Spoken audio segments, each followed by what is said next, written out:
Praise the lord. Christmas અબાઈએ તથા બહેનો, દિવ્ય દયા અને દિવ્ય સંદેશમાં તમારું સ્વાગત છે. જાન્યુઆરી 27મી તારીખ. આ સંદેશ સાંભળવા તમારા સૌ માટે અને તમારા કુટુંબીજનો માટે વિશે પ્રાર્થના કરું છું કે પ્રભુ તમને હંમેશા સાચવી રાખે, સંભાળી રાખે અને તમને સારી તંદુરસ્ત બક્ષે. ક્રિસ્મસ અબાઈએ તથા બહેનો, જ્યારે લોકો આપણી નિંદા કરે, આપણા વિશે ખોટો આરોપ લગાડે, ખોટું બોલે, નામ બદનામ કરે, ત્યારે શું કરવાનું શાસ્ત્ર પાઠ સમજાવે છે. આપણે કંઈ અફસોસ થવાની જરૂર નથી. આપણે એમની બાબતમાં ખોટું બોલવાની જરૂર નથી. પ્રભુ આપણને માર્ગ બતાવે છે. તમારા બાઇબલ લઈ લો. માર્કનો ગ્રંથ 3 અધ્યાય 22થી 30મી કલમ સુધી. યરુશલેમથી આવેલા શાસ્ત્રીઓ પણ કહેવા લાગ્યા, આને તો શેતાન વળગ્યો છે. એ તો આપદૂતોના સરદાર શેતાનની મદદથી આપદૂતો કાઢે છે. એટલે ઈસુએ તેમને પાસે બોલાવીને દૃષ્ટાંત દ્વારા સમજાવ્યું, શેતાન શેતાનને કેવી રીતે કાઢી શકે છે. કોઈ રાજ્યમાં જો ફૂટ પડે તો તે ટકી શકતું નથી. જો કોઈ ઘરમાં ફૂટ પડે તો તે ઘર ટકી શકતું નથી.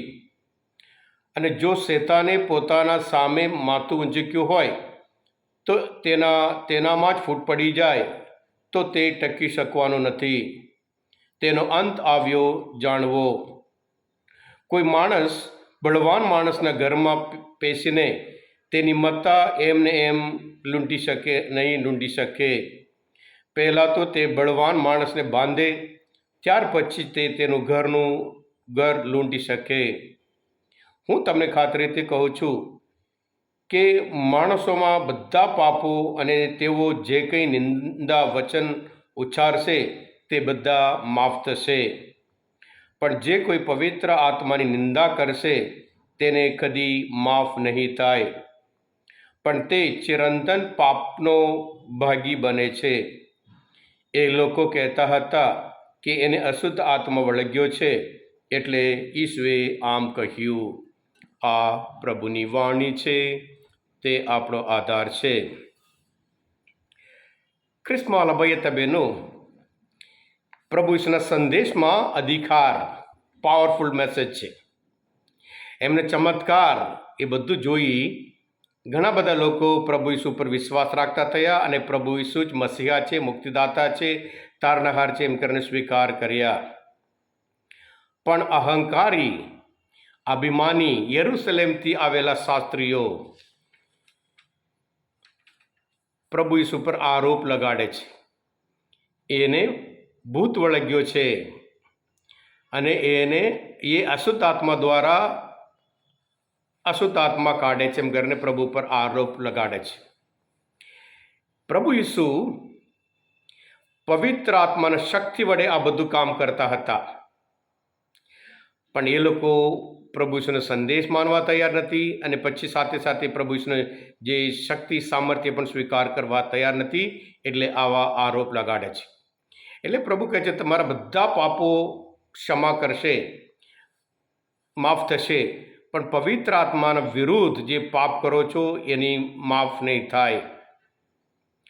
જ્યારે આ લોકો ખોટું બોલે, પ્રભુ ઈસુ એમને પાસે બોલાવીને સમજાવે છે કે ઘરમાં ફૂટ પડે એ ઘર ટકી શકતું નથી. શેતાનના રાજ્યમાં ફૂટ પડી જાય એ પણ ટકી શકતું નથી. એમ કરીને પોતે પવિત્ર આત્માના શક્તિ દ્વારા એ બધું કાર્ય કરે છે એમ કરીને એમને સાબિતી આપે છે.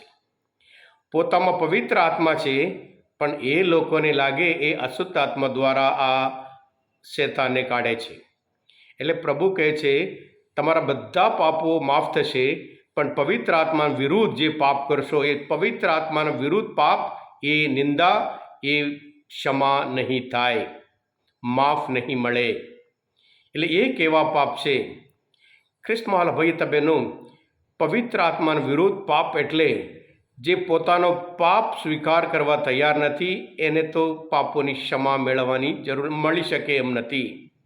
અને પોતે પાપી છે એમ કરીને સ્વીકાર કરવા તૈયાર નથી, એને પણ ક્ષમા મળી શકે એમ નથી. એટલે પ્રભુ અમને આવી રીતે સમજાવે છે કે પોતામાં પવિત્ર આત્મા કાર્ય છે અને સાથે સાથે તમે જ્યારે તમારા પાપ સ્વીકારવા તૈયાર નથી, તમને ક્ષમા કે માફી મળી શકે નથી. હા કૃષ્ણવાલા ભાઈ હતા બહેનો, આજના મનન ચિંતન, આ શાસ્ત્ર વચન, શાસ્ત્ર પાઠ સમજવા માટે, પ્રભુ ઈશ્વરને ઓળખવા માટે મદદરૂપ થયા હોય, તમે પોતે દિવ્ય ધ્યાન અને દિવ્ય સંદેશ સબસ્ક્રાઈબ કરજો અને બીજા માટે પણ ફોરવર્ડ કરજો, કારણ તમે બધા આશીર્વાદિત છો, અભિષિક્ત છો. પ્રભુ ઈસુ, હું તમારામાં વિશ્વાસ રાખું છું. પ્રભુ તમારા અંતરમાં વસો. સર્વશક્તિમાન પરમેશ્વર પિતા અને પુત્ર અને પવિત્ર આત્માનો આશીર્વાદ તમારા ઉપર ઉતરો. આમેન. બોલો દિવ્ય દયાનો જય.